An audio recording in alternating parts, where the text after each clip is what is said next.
masih dikumpulkan oleh Allah Subhanahu wa taala di dalam tempat yang penuh dengan keberkahan ini.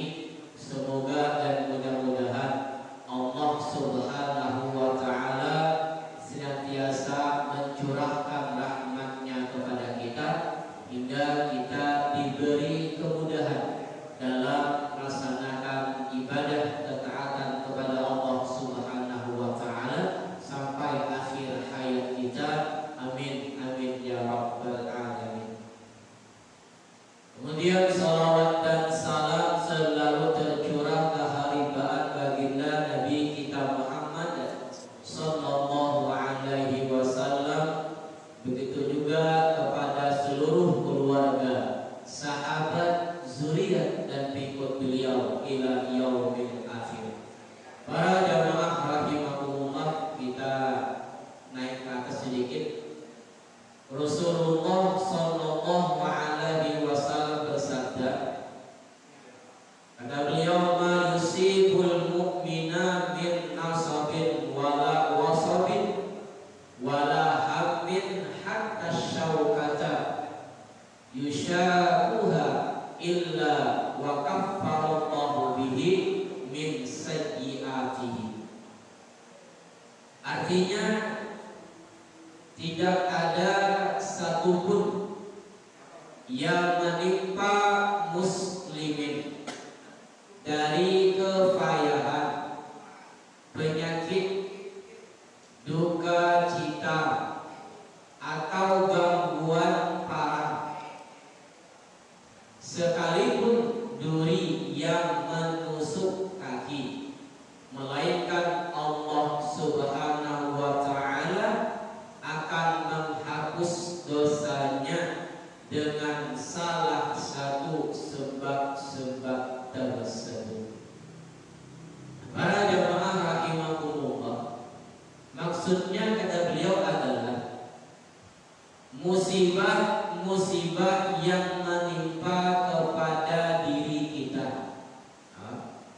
Apapun musibah itu, ada sesuatu yang tidak kita inginkan, itu musibah. Sesuatu yang menimpa kita dan itu tidak kita inginkan.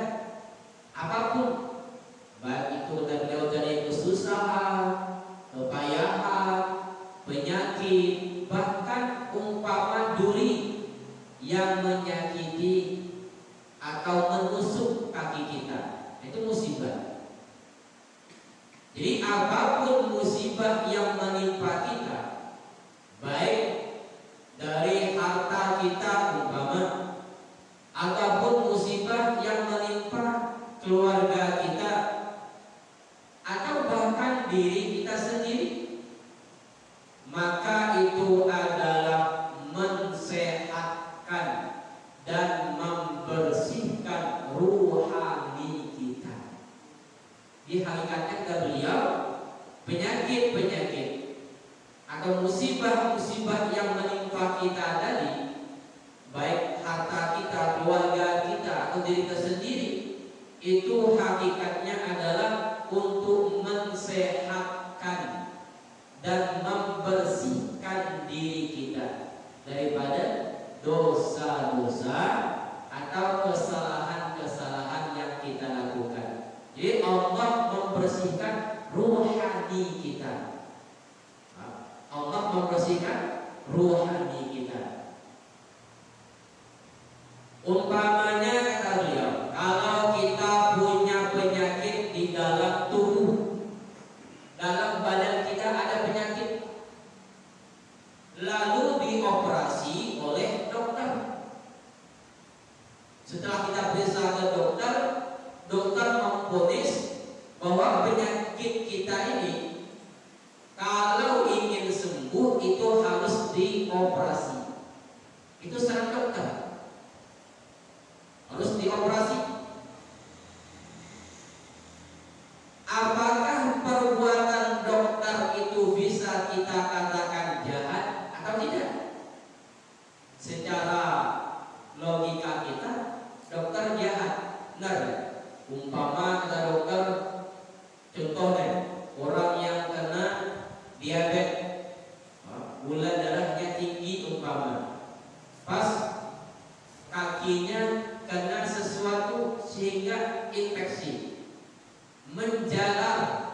tadi ke atas, menjalar buruk. Nah, kata dokter ini kaki harus dipotong, harus dipotong. Kenapa sebabnya? Kalau tidak dipotong, tidak dioperasi, penyakit ini akan menjalar ke seluruh tubuh. Itu kan kata dokter. Dan kita ingin sembuh, ingin sembuh. Maka dengan rela kita menyerahkan anggota kita yang kena penyakit tadi untuk dipotong, untuk dioperasi. Agar apa? Agar penyakit yang sudah ada tidak menjalar, menjangkit ke bagian tubuh kita yang lain. Kita beliau, apakah tindakan dokter tersebut jahat atau tidak?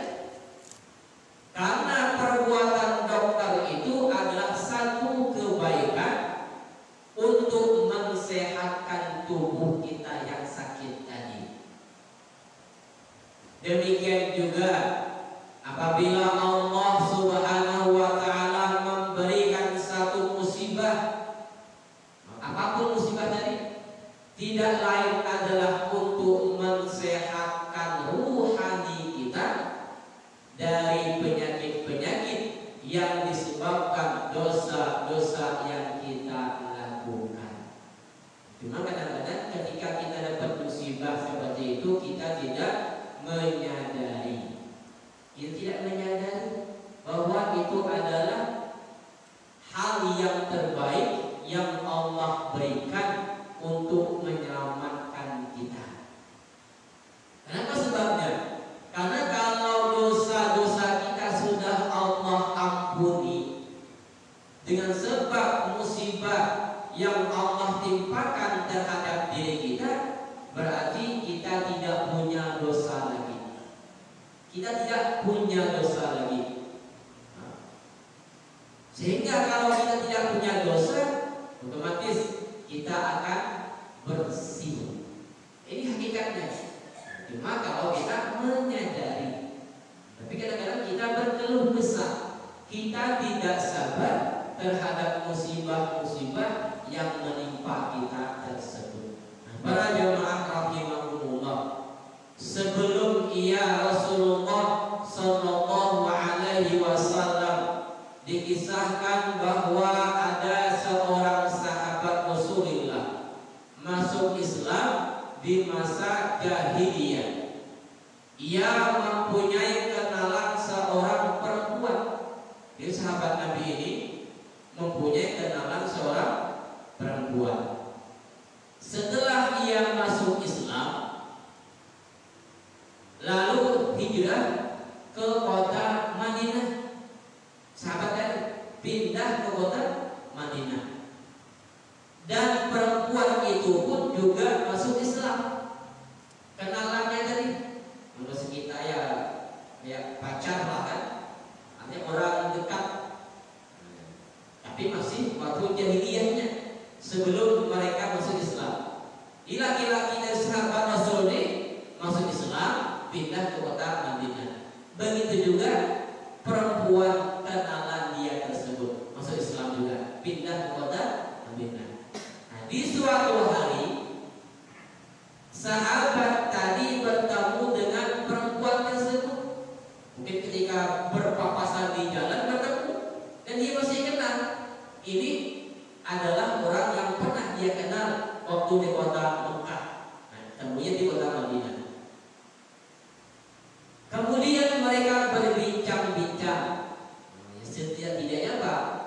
Menanyakan apa kabar sekarang, bagaimana keadaannya kan? Kalau mereka ketemu kan, sembuh. Nanya keadaannya. Kayak kita kan, kawan lama nih. Pas ketemu, nanya kita apa kabar, anak berbeda kan, sekarang di mana tinggalan, apa gawian, tanya. Nanti berbincang-bincang mereka berdua tadi. Selesai itu perempuan tadi meninggalkan tempat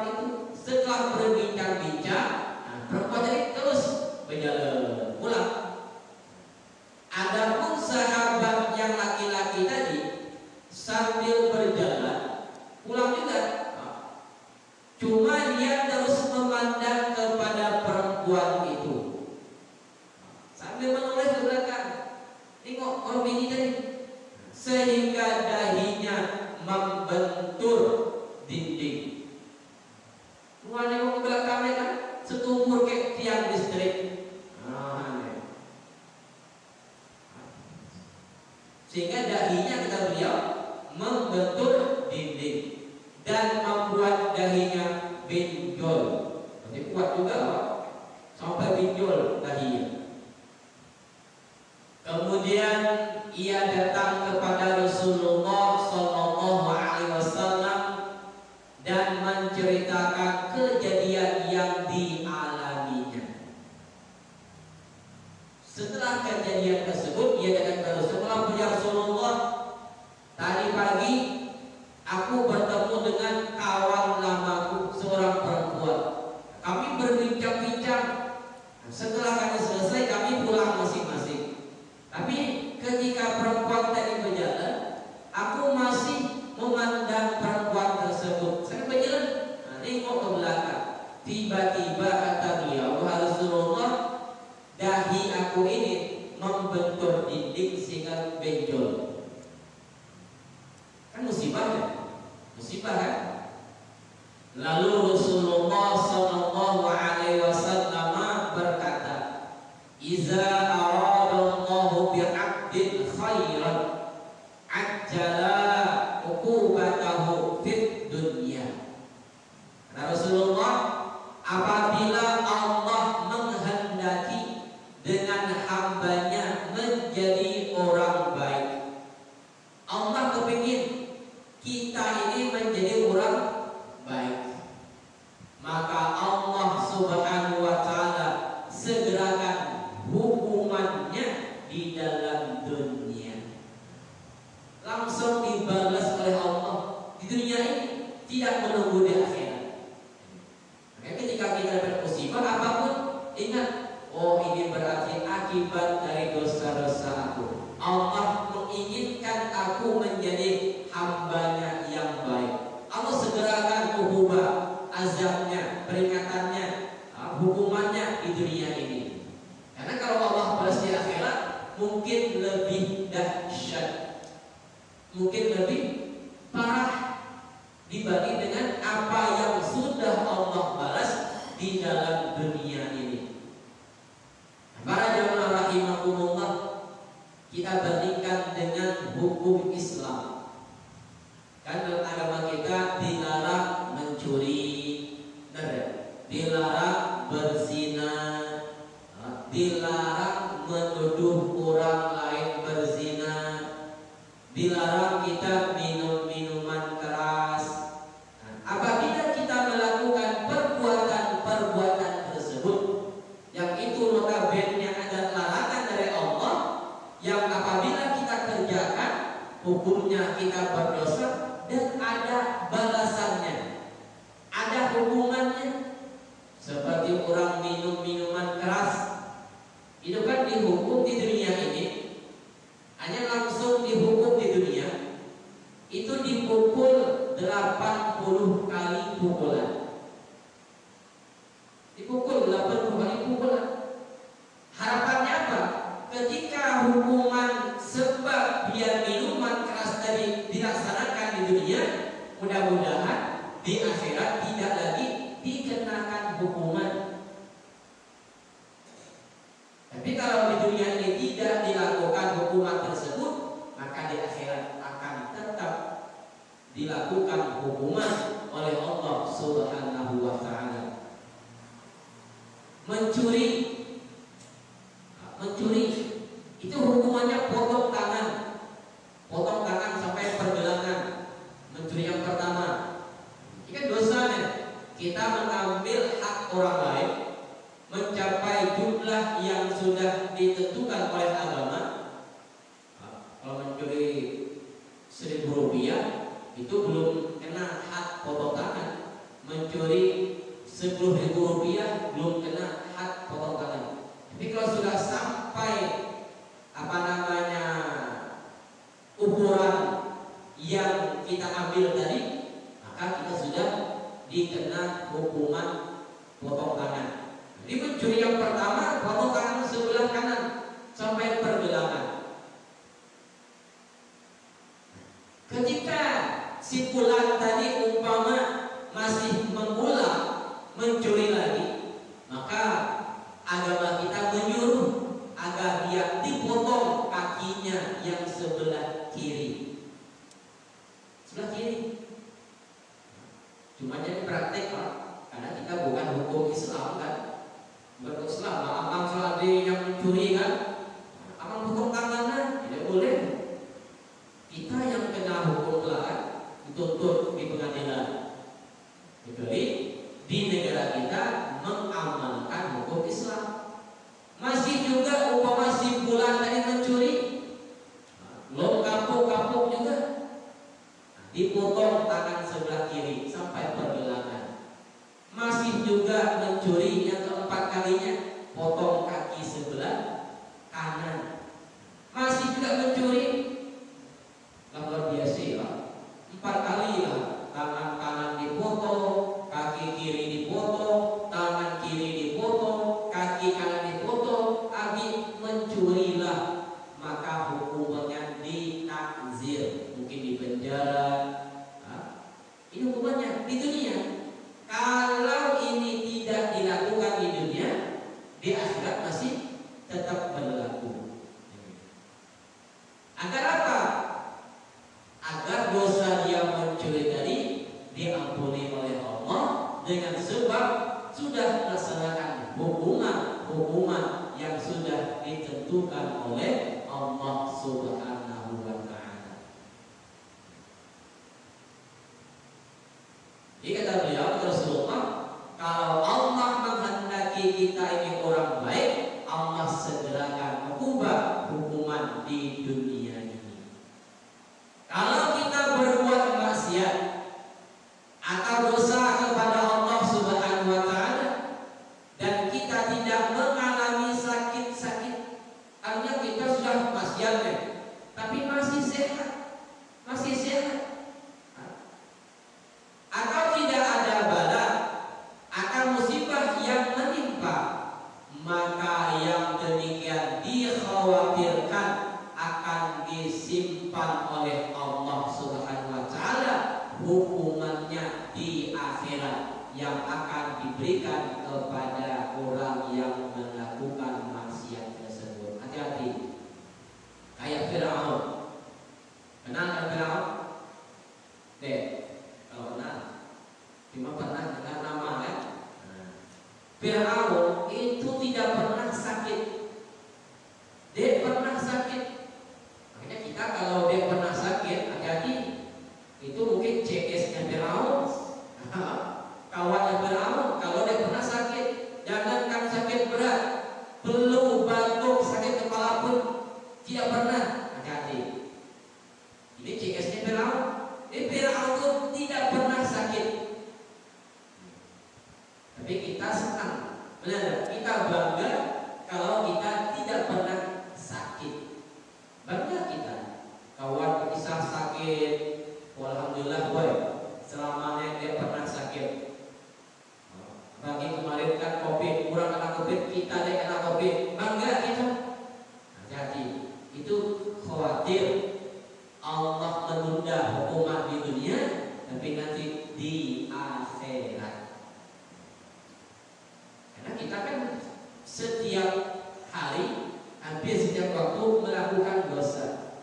Dosa mata, dosa mulut, dosa telinga, itu semua musibah. Itu ada catatannya di sisi Allah Subhanahu wa Ta'ala. Para jamaah rahimahumullah, dalam sebuah riwayat Nabi kita bersabda, la khaira fi 'abdin, tidak ada kebaikan pada seorang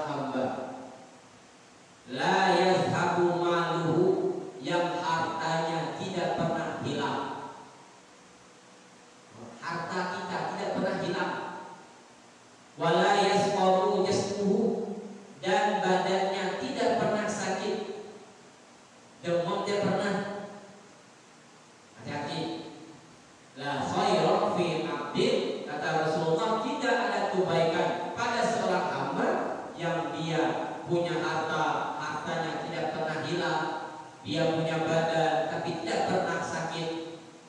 Innallaha iza ahabba 'abdan, karena bahwasanya Allah Subhanahu wa taala apabila cinta kepada seorang hamba, ibtalahu, Allah balakan dia. Jadi orang yang sering sakit, orang yang sering kena musibah, itu cirinya Allah sayang, cirinya Allah cinta. Cuma kita dengan kita enggak. Sebentar sakit, sebentar demam, kan kita yang tidak mau. Jadi apabila Allah mencintai seorang hamba, Allah balakan dia. Wa iza ibtalahu sabbarahu. Apabila Allah membalakan dia, maka hendaklah sabar. Jangan keluh kesah. Kalau sabar, insya Allah kita punya derajat akan diangkat oleh Allah Subhanahu wa taala. Kalau kita sabar, insya Allah dosa-dosa kita akan Allah ampuni. Tapi kalau ketika kita mendapat musibah tadi, kita keluh kesah, maka kita akan bertambah berdosa. Bukannya dosa kita Allah ampuni, tapi bertambah berdosa. Kenapa? Berkeluh kesah. Apalagi melapor dengan makhluk. Punya HP, tulis statusnya, hari ini badanku rasa gelubut, masih bangkiran, badan tidak enak, demam, melapor kepada makhluk. Tulis di status WhatsApp-nya, WA-nya, dibaca oleh kawan, oh si bulan gelubut, oh si bulan demam. Hendaknya curhat itu kepada Allah, curhat kita kepada Allah, kepada yang memiliki penyakit tersebut, bukan kepada makhluk curhatnya, kisahnya. Para jamaah rahimakumullah, Al-Imam Al-Ghazali menjelaskan bagaimana cara kita menyikapi ketika kita mendapat musibah. Setiap musibah yang datang menimpa, mesti kita cermati atau kita sikapi dengan baik. Ini beliau agar kita dapat pahala, Kata para ulama, setiap musibah yang menimpa kita, apabila kita sikapi dengan ridho, dengan senang, dengan lapang dada kita menerima, maka itu akan menaikkan martabat atau kedudukan kita di sisi Allah Subhanahu wa taala. Ibarat kita sekolah itu naik kelas, dari kelas 1 naik kelas 2. Kita berada di kelas 2 sekarang. Umpama Allah timpa kita musibah, umpama dengan sakit batuk atau belum, sabar kita, ridho. Oh, kita yakin, oh ini penyakit datang dari Allah. Allah naikkan derajat kita, naik ke kelas 3. Di kelas 3 kita mungkin musibahnya lebih besar, kita ridho lagi, Allah naikkan kita ke kelas 4, begitu seterusnya. Cuma dengan syarat ridho tadi, kita menerima dengan lapang dada. Tapi kalau kita berkeluh kesah tadi, tetap kita tinggal di kelas tersebut, dek naik.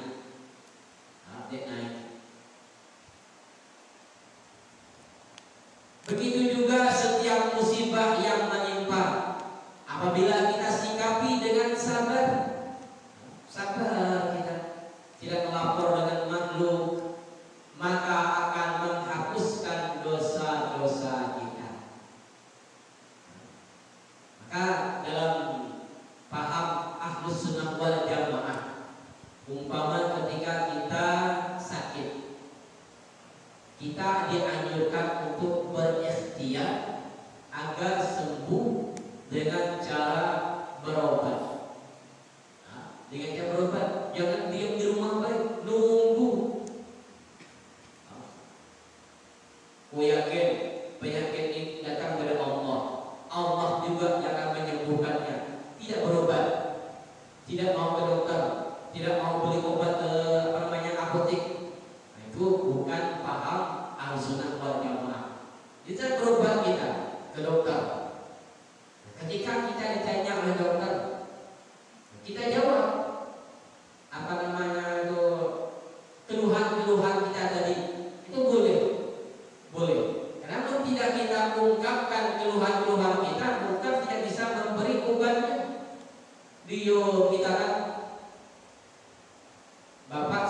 apa? Bio kita. Dia beri apa?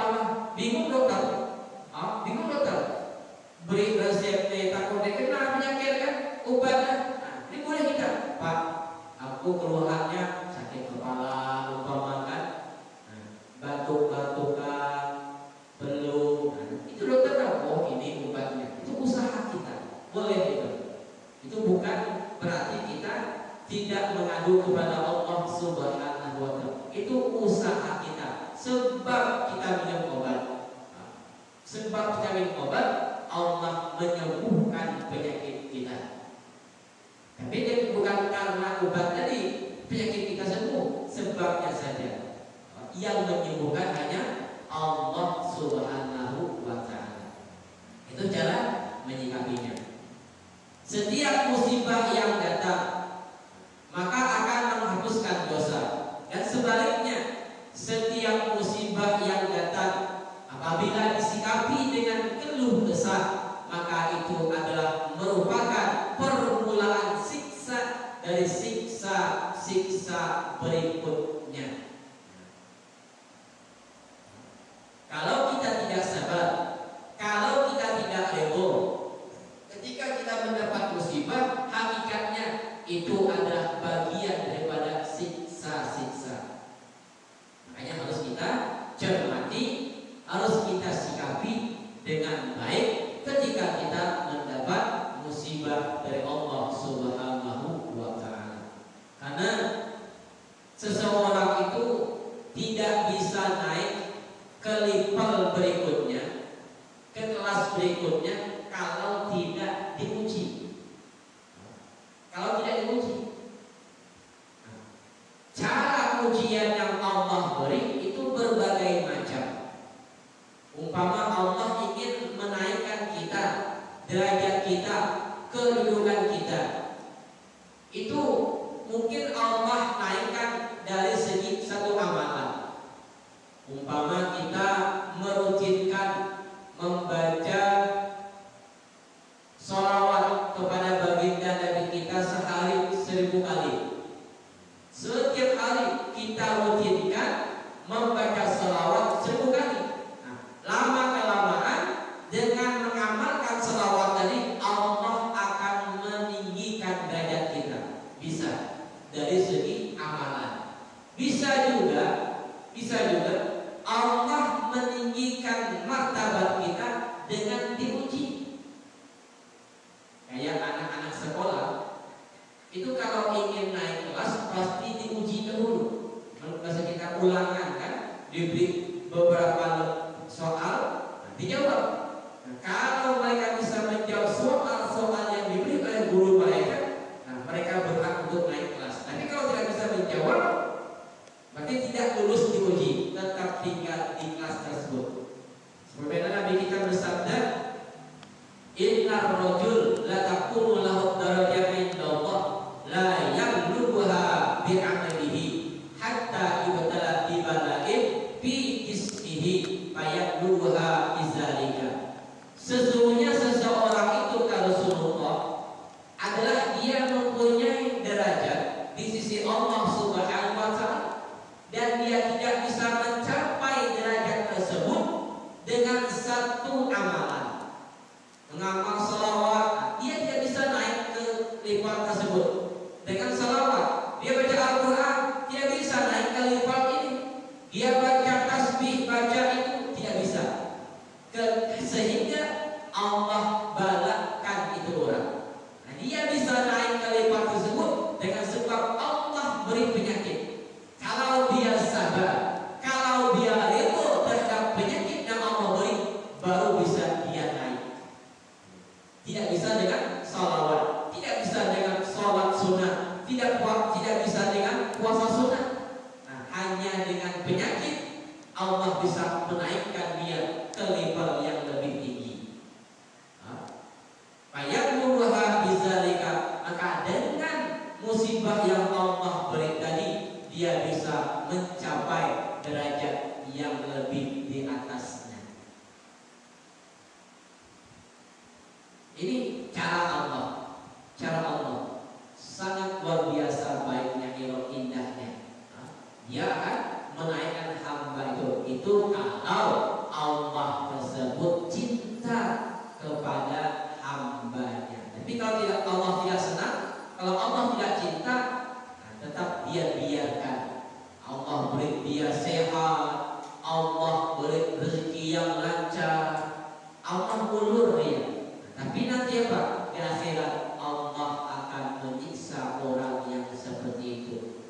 Islam disebut dengan istijrat. Nah, para jamaah rahimakumullah, pengamalan makna as-salam. Setelah kita mempercayai dan mengimani bahwa nama Allah As-Salam adalah salah satu asma Allah Subhanahu wa ta'ala, maka kita dituntut mengamalkan dan menerapkan makna-makna tersebut dan tujuan yang ada pada As-Salam. Seorang hamba bisa dikatakan Abdus Salam apabila ia selamat dari beberapa perkara. Di sini beliau menjelaskan, pertama, seseorang itu ketika dia sudah mempelajari, meyakini dan mengimani nama Allah As-Salam, maka dia akan mendapat titel Abdus Salam. Nah, orang yang sudah mendapat titel Abdus Salam ini, maka agar dia bisa tetap lenggang dengan Abdus Salamnya, maka ada beberapa perkara yang mesti dia jauhi.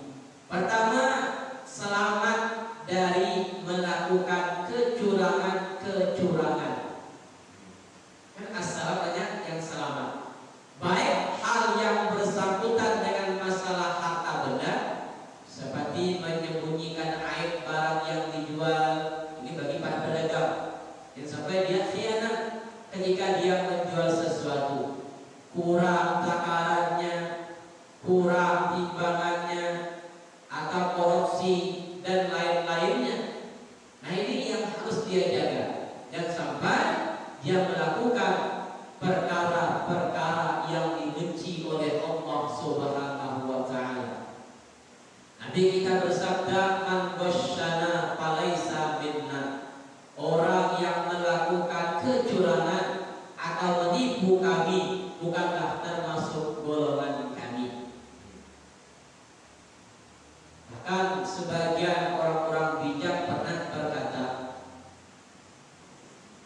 berhubungan dengan hal yang pertama ini, selamat dari melakukan kecurangan agar dia bisa menjadi Abdus Salam. Kata sebagai ulama, iza lam yakun fit tajir salasu khisal. Apabila seorang pedagang dia tidak melakukan tiga perkara ini, iftaqara fid daraini jami'an, maka dia akan memperoleh di dalam dunia dan akhirat kebaikan. Pertama,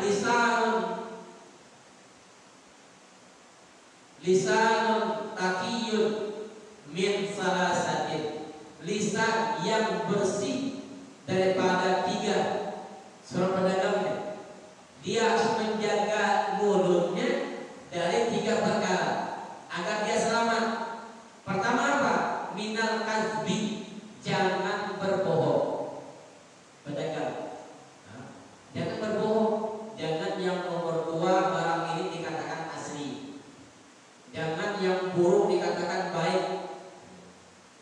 Kadang-kadang mungkin kita sering mendengar ketika kita menawarkan sesuatu barang kepada penjual, kan bisa kita ada istilah tawar kan. Umpama kita ingin beli sesuatu, dia menetapkan harga umpama 100, kita tawar 70 umpamanya.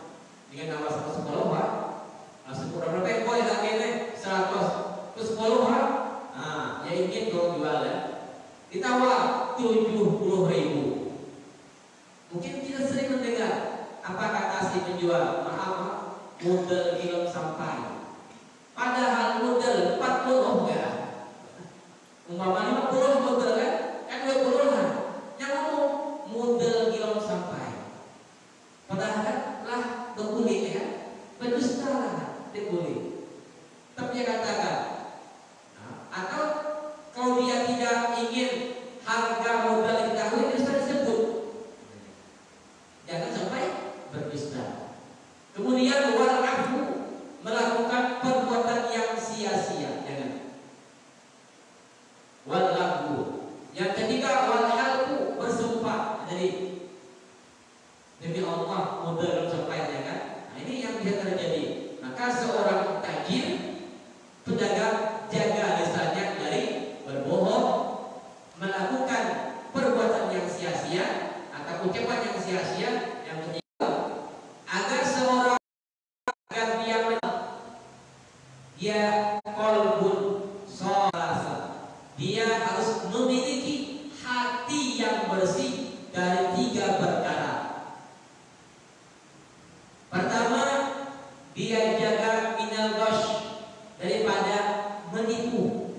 Yang kedua khianat.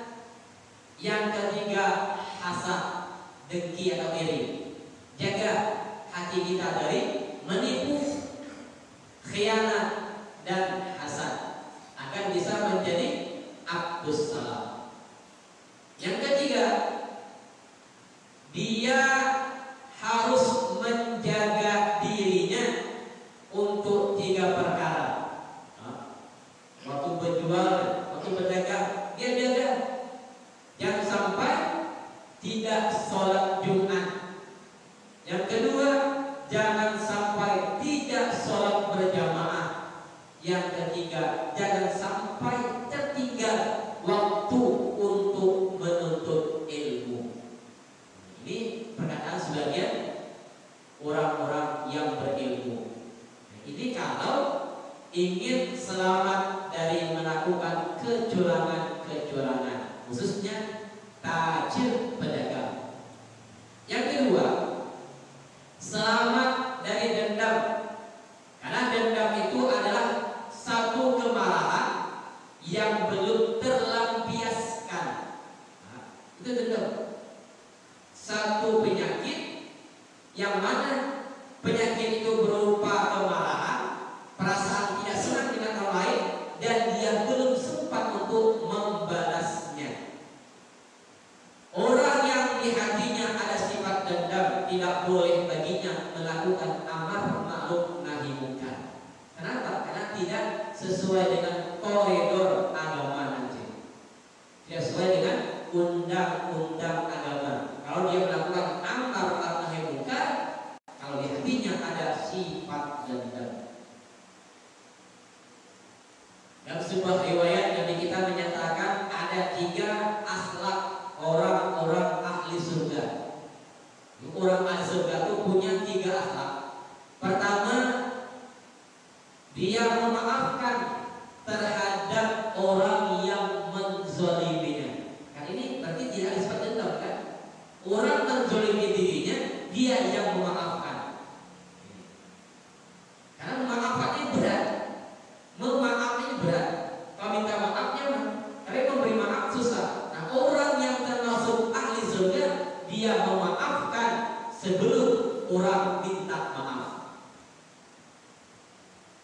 Yang kedua, berkorban untuk orang yang kikir terhadap dirinya. Umpama kita punya saudara kita ini tidak pernah memberi kita. Baiklah, saudara kita tidak pernah memberi kita, tapi apa? Kita tetap memberi. Nah, ini ciri orang ahli surga. Yang ketiga, berbuat baik kepada orang yang jahat kepada dirinya.